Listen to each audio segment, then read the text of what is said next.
Hello, and welcome to the IoT Chat, where we explore the latest development in the Internet of Things. I'm your host, Christina Cardoza, Associate Editorial Director of Insight.Tech. And today we're talking about industrial trends and transformations with Rainer Brem. But before we get started, let's get to know our guest a little bit more. Rainer, thanks for joining the podcast. Oh, first of all, thanks, Christina, that I'm part of the podcast. Yeah, and I'm really excited on the topic. Yeah, me too. So let's get to know you first, though. You're from Siemens. What can you tell us about yourself and the company? Well, first of all, I started in Siemens in about 99, and I was starting in the business I'm responsible now for. It's the business around factory automation.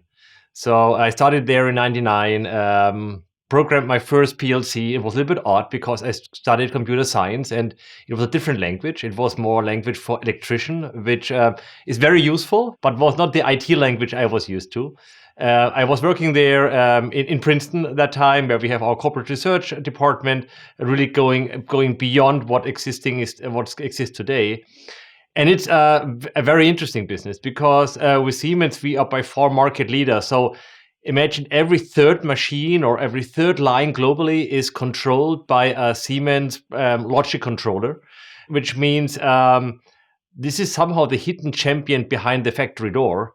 Optimizing not only factories, optimizing a lot of processes. This could be vertical farming, that could be the metro line in New York, that could be the baggage claim in airport. So it's a quite broad usage of the PLC. And it's also one important topic which really helps going forward on aspects of sustainability, because we strongly believe there will be no sustainable future without automation, electrification, and digitalization.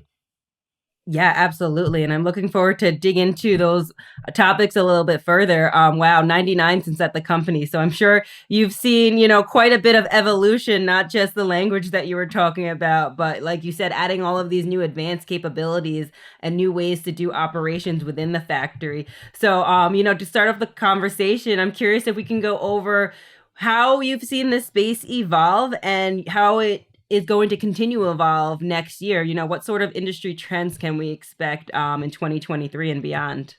The topic of Industry 4.0, I think, is probably well known in that community. And it was starting more than 10 years ago. I think even 11 years ago it started. And there were first ideas. But, due to Corona, due to kind of supply chain constraints, that really accelerated significantly. And we see that it's now really kicking in and it's getting a reality. Yeah? So the trends we are seeing is that combining the digital and the real world, kind of digital, which is the simulation module, the digital twins, but then the real operation, combining those, it gets more and more reality. So you simulate basically everything up front and then you implement it. What also becomes now more reality is that you have a feedback loop. So basically, when you have a simulation module and you implement it, but then you get the real-time data out of the operations and feed it back to the digital twin, that you can further optimize it. The leveraging of data is significantly important because with that, now you can feed AI. Because AI isn't yet really big thing on the shop floor, but it will become as those data gonna be more and more available. What we also see is we call it a software-defined control, software-defined automation, where currently everything is very much bundled and tied with hardware. It's going to be more decoupled. It's going to be more virtualized. I think these are trends which we see. And last but not least, I think which is very important, especially when we look at the shop floor, the users of that more complex technologies, they are still the persons operating machines. These are no IT experts. The people maintaining the machines in remote locations somewhere in the world, they need to be capable to operate and to maintain those lines, those machines, those infrastructure plans. And therefore, the topic of human-centric automation. So how can we make it as easy as possible? That's going to be a very important topic for the future. Yeah, absolutely. Certainly a lot of changes happening in the factory space right now, especially like you mentioned in the last couple of years. And you said in your intro that the future of sustainability really isn't going to be reached without this factory automation. Also, I think the success of these digital transformations that are ongoing in the industry 4.0 landscape right now. So I think we know, like you said, all of these benefits and opportunities to these changes, but it can be difficult actually implementing them and deploying them. What are some of the challenges you're seeing on the factory floor when it comes to, trying to reach these trends and goals you just talked about? First of all, I think a lot of technologies are there. The topic why it doesn't or why it didn't scale and start scaling is that OT and IT people, they simply speak different languages. I experienced that within our organization. I'm more the OT guy, yeah. Even I studied computer science, but we have also a very big software business where we have the PLM software. When I talked about connectivity, we have a problem with connectivity. I thought the connectivity to the real world, to the equipment, to the sensors, to the drives, and so on. The IT person, when he talked about connectivity, he was thinking about connectivity to databases, to cloud, to data lakes. So it was even that word connectivity was completely different interpreted. Yeah. And what we experience in our company in Siemens, when I talk with colleagues, that we experience at our customers as well. So there is still a gap between the IT department, even the factory IT department, and the OT persons who are, defining how you're gonna automate something, how you set up the equipment, how you set up the lines, how you maintain it to optimize it. So there is a big topic on the languages. So how you bring the languages together. This could be terms, but this could be also kind of how you, for example, now program the OT landscape, which I said was very much on the mindset of an electrician, not so much of an IT person. I think that is one main topic, how we can do that. And for example, we now introduced a new programming environment called Automation AX extension. It's called extension because it makes the OT world more accessible to the IT people. Number one. Number two, the landscape is very, very heterogeneous. So even though the people doesn't speak the same language, but a lot of the machines doesn't speak the same language because they're also from a different vendor. They don't have standards, so standardization is still missing. That you really can scale. You need somehow a standard, and that also applies to even to new machines, to greenfield, but it applies even more to brownfields because a factory normally runs. I mean, some factory runs a minimum of 10 years. Most are 20 years, 30 years. Even if you go to the energy sector, it might, or a chemical sector, it might run 40 years. So you have a lot of brownfield, and that brownfield doesn't speak the language which you might need to scale up. So I think these are the topics how you standardize on your greenfield, on brownfield, in order to scale it up. Yeah, this idea of the IT OT convergence is something that we've seen on Inside Tech, becoming more prevalent over the last year. And I'm excited as we go into 2023. I think it's just going to become even more important. And I'm excited to see how companies like Siemens are going to try to bridge those two worlds together. Because, like you said, there are things that need to happen now that just weren't possible or you couldn't even think about when you started in the company. So now that we're here 20 something years later, there's a lot to think about. And especially like you mentioned, the AI capabilities, there's so many new devices and connectivity and just advanced features and technologies that you can utilize on the factory floor. And how do you now match that up with 20 years of technology or legacy infrastructure? So I'm curious, if we could talk a little bit more about that emergence of the sort of these edge devices and AI capabilities, how that's complicating things, but also benefiting and adding new opportunities in the industrial space. Exactly. So if you look on an edge device from an IT perspective, that's something a little bit different than maybe you look from an OT perspective. First of all, I already kind of elaborate a little bit on which people are operating it. I mean, that was one of the main topics. So how can you make it easy? And we brought a lot of cybersecurity aspects in. So you need to have a key management, yeah, because to onboard a device, for example. Believe it or not, that's already a big hurdle. In IT, somebody managing keys is normal. On the OT side, probably most people, when they buy our PLCs, for example, they probably disable that functionality because it's much too complicated. So how you make this kind of what which is normal on an IT side accessible? Yeah. If you look further, there are some necessities if you take edge computing. When you talk about edge computing on a shop floor, I think it's very important that you understand that that edge computing has some more requirements. So, for example, it should be, in a lot of cases, real-time capable.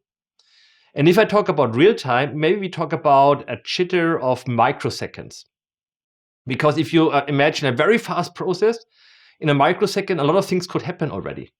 And if you're not reacting fast enough, then you might crash the machine, or you might get to different results. So the topic of real time is very important.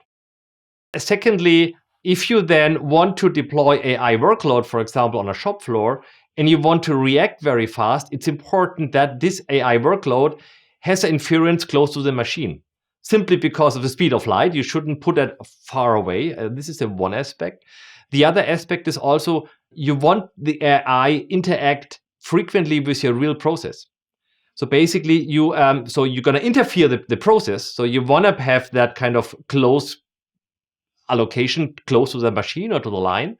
On the other side, you also want to take data out of the process and feed it back into the AI. So you also have, and this is a huge amount of data which is produced. I can give you one example. In our factory in Hamburg, we produce about 10 terabyte of data. So you don't want to send the 10 terabyte of data into a cloud. You rather want to have them executed directly there where the source of this data is. So that is different maybe to a classical IT landscape.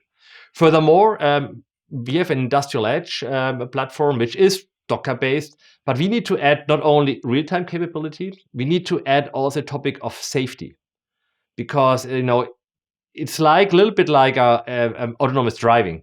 Safety is a very important aspect, and you could imagine, when you want to do autonomous driving in the car industry, you don't want that the cloud is kind of now defining whether you stop or not if a children is running on the street. You want that being executed as fast as possible directly in the car.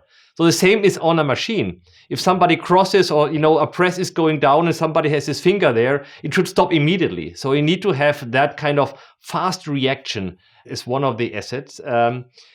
And another topic is, why not, thinking ahead, leveraging AI not only for optimizing processes, but also thinking about, couldn't we use AI for a more autonomous factory?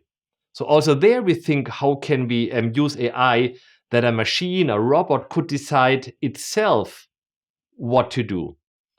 And then it means AI is not only optimizing processes, optimizing in enhancing engineering, but is really steering the robot, the machine, the line. And that application for AI is really exciting because it opens up really new fields for automation. Because when I started in 99, what you automated basically was you automated very repetitive tasks. And mass production was perfect because mass production, a lot of repetitive tasks. You automated something which is predictable. You couldn't write a program if then else if you don't know what is the if and the then and the else. Yeah. So you basically can only automate what you know.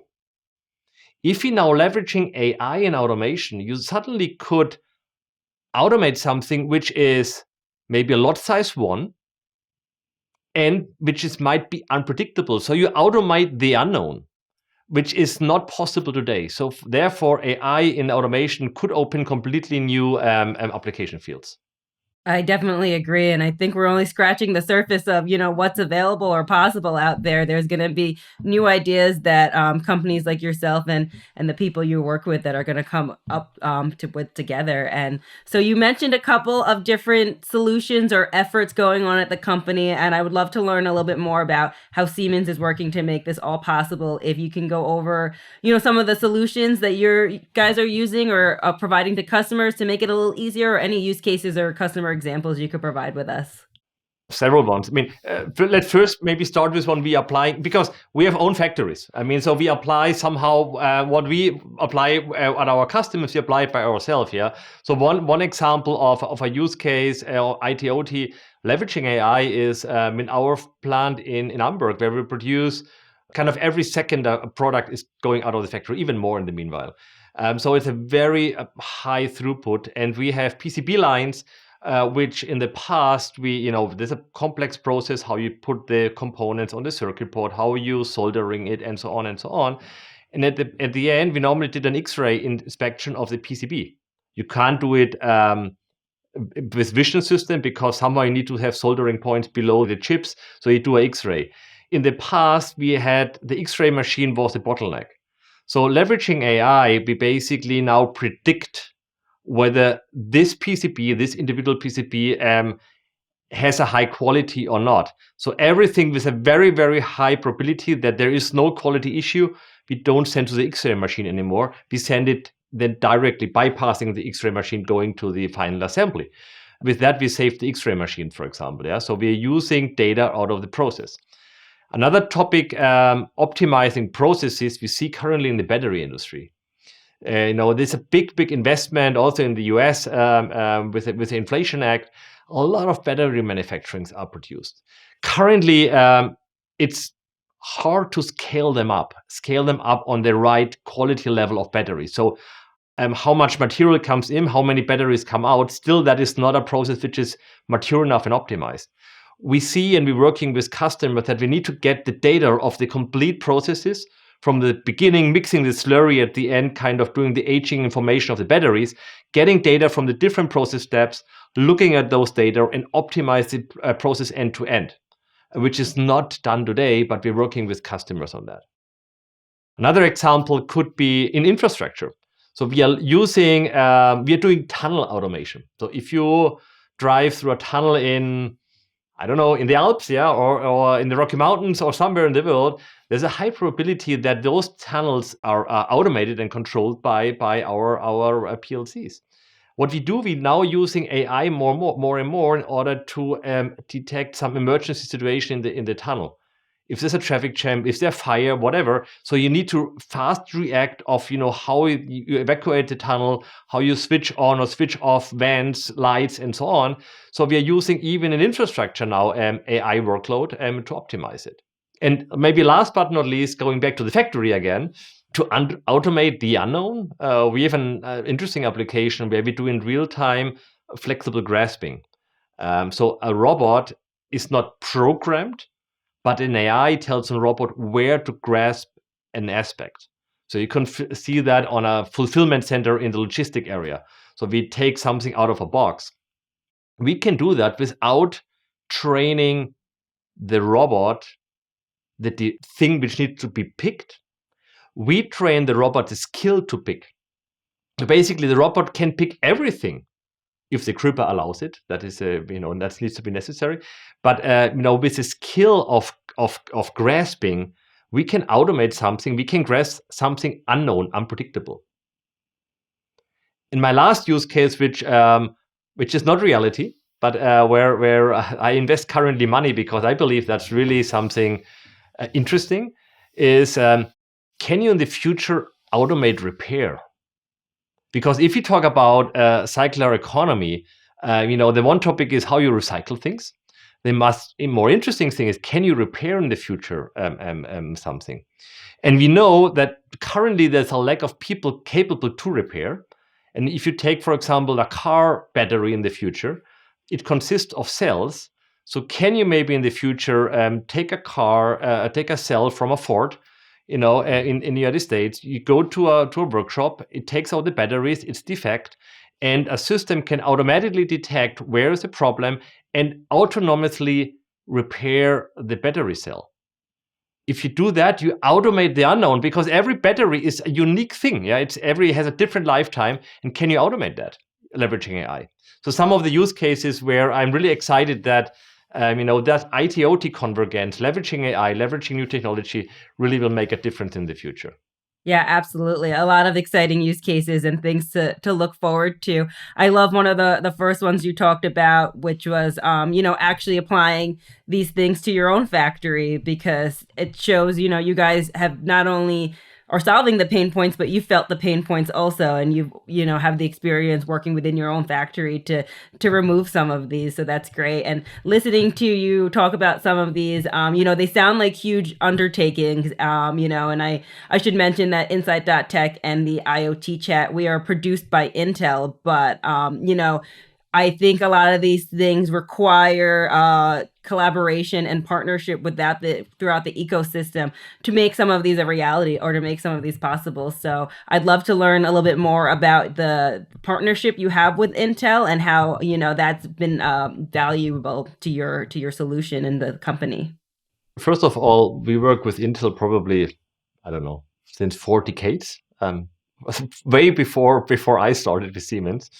But I know very much that we started in 2012 with the Technology Accelerator Program, the TAP program, where we said, hey, if you have OT workload, the topic, especially on low latency, is a very, very important one. So we worked very closely with Intel to enable the processors of having a low latency functionality, especially for those workloads where you need to act in microseconds. So that was very, very fruitful and helped us to use the Intel chips in our controllers. Number one, and I think it also then helped Intel in order to have the processors capable for having kind of more OT or more real-time workload. I mean, that is one important topic.